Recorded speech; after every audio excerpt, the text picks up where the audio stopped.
Bismillahirrahmanirrahim. Assalamualaikum warahmatullahi.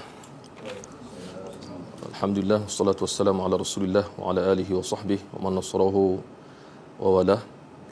Pertamanya saya mengucapkan terima kasih kepada Ketua Pengerusi dan juga terima kasih kepada pihak penganjur. Walaupun dianjurkan bersama oleh Pemuda Iman Al-Hakam.net, tapi yang bagi saya yang banyak membantu menjayakan program-program kita pada sebelum ini dan pada hari ini ialah IIS, dan saya mengucapkan setinggi penghargaan dan saya boleh nyatakan bahawa ini adalah satu sifat yang patut dipuji. Semoga Allah memberikan ganjaran terutama kepada mereka yang sentiasa membantu dalam menjayakan program sebegini, terutama saya wakilkan kepada Brother Shah dan juga yang lain kerana kesungguhan di atas kerjasama dan kesetiaan dalam meneruskan program. Dan terima kasih juga kepada Ustaz Tuan Azhar yang dahulunya murid, sekarang ni sahabat, dan juga saya hormati panel Ustaz Said. Alhamdulillah, pada hari ini kita dapat bertemu dan kita berada di depan sebuah surah yang amat penting, sebagaimana pentingnya mana-mana surah dalam Al-Quran. Dan tema alam rumah tangga ini diambil daripada surah ini kerana memang ia merupakan di antara tema utama yang dapat kita lihat daripada ayat-ayat surah tersebut. Walaupun kita tidak menafikan, bahkan kita mengiyakan bahawa ada banyak ayat yang lain, surah lain, dan sebab itu kita namakan alam rumah tangga daripada sudut ataupun perspektif surah At-Tahrim. Kita tak kata dalam perspektif Al-Quran, sebab Quran ni lebih luas.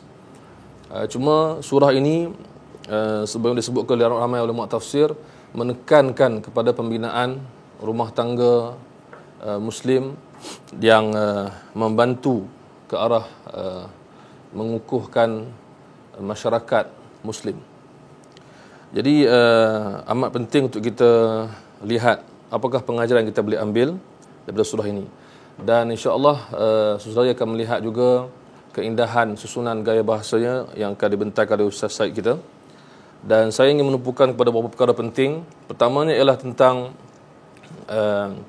bagaimana surah ini merupakan di antara surah ataupun ayat yang memberitahu kita bahawa kehidupan Nabi adalah panduan dan ikutan. Walaupun pada perkara-perkara yang mungkin dianggap remeh ataupun kecil, ataupun sudut-sudut yang mungkin kita anggap sebagai sudut yang tak begitu penting. Dalam surah ini, sebagaimana disebutkan ulama tafsir bahawa terdapat sebab turunnya ayat-ayat daripada surah ini. Dan kalau kita lihat dari segi ulama tafsir dan ulama hadis, menyebut bahawa ada sekurang-kurangnya dua sebab turunnya ayat ini ataupun surah-surah ayat pada surah ini. Yang masyhur, yang popular, yang disebutkan oleh Imam Al-Bukhari dan Muslim dan sebagainya ialah tentang kisah Nabi, boleh kita katakan mengharamkan, bukan maksud mengharamkan dari segi hukum, tapi tidak mahu meminum madu. Kerana ada kisah yang berlaku yang kita akan lihat. Jadi bila ayat pertama menyebut, kenapa engkau mengharamkan apa yang Allah halalkan kepada kamu, wahai Rasul, wahai Nabi, wahai Muhammad, merujuk kepada minuman atau meminum madu tersebut yang halal. Tapi Nabi tak nak dan menegaskan tak nak minum. Disebabkan apa? Tabtari mardata azwajik, untuk mendapatkan keredaan, untuk mengambil hati isteri-isteri dia, sebahagian isteri dia. Dan sebab nuzul ataupun sebab turunnya ayat-ayat ini yang berkaitan dengan surah Tahrim. Yang kedua, versi yang kedua ialah yang diriwayatkan oleh beberapa juga ulama hadis dan tafsir yang popular di kalangan ahli tafsir, tapi di kalangan ahli hadis dia tak setaraf dengan riwayat yang pertama tadi, iaitu tentang Nabi SAW dan isterinya Maryah. Lalu cemburu itu berlaku di antara isteri Nabi terhadap Nabi dan hubungannya dengan Maryah itu sendiri. Jadi apa cerita dia? Yang kalau kita nak ambil, saya tak nak fokus sangat pada sebab nuzul secara detail, tapi kita fokuskan kepada asas tema permulaan surah ini ialah bagaimana Allah menyatakan bahawa Rasulullah tidak boleh sampai ke tahap menahan dirinya daripada benda yang halal hanya semata-mata untuk mengambil hati sebahagian isterinya. Itu asas yang dihuraikan oleh ulama tafsir. Tapi dari segi yang popular dan dari segi kesahihan fakta yang lebih tinggi ialah apa yang disebut yang pertama itulah, iaitu kisahnya begini. Ringkasnya ialah bagaimana Nabi SAW minum madu di rumah isterinya Zainab. Kemudian diketahui perkara tersebut oleh Hafsah dan berlaku perasaan cemburu, dan Nabi menyatakan kepada Hafsah bahawa dia lepas ni tak nak lagi minum madu sebab nak mengambil hati Hafsah, dan dia kata jangan beritahu kepada orang lain. Lepas tu Hafsah beritahu kepada Aisyah, dia pecah rahsia. Jadi cerita dia begitu.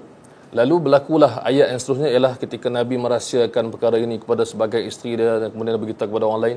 Jadi kisahnya ialah pengajarannya ialah ataupun kisah utamanya ialah Nabi SAW menjaga hati isterinya dan juga meminta isterinya merahsiakan, tapi isterinya tidak merahsiakan dan mereka berpakat hanya kerana cemburu kepada isteri dia yang lain.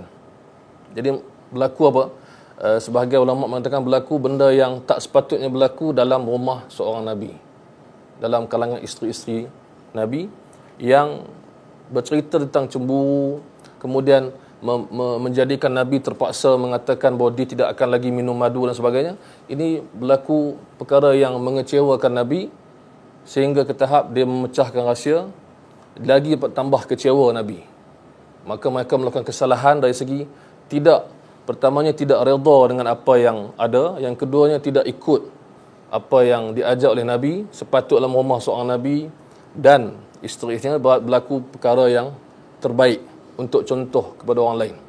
Tapi berlaku benda-benda yang begini menyebabkan Rasulullah kecewa, marah.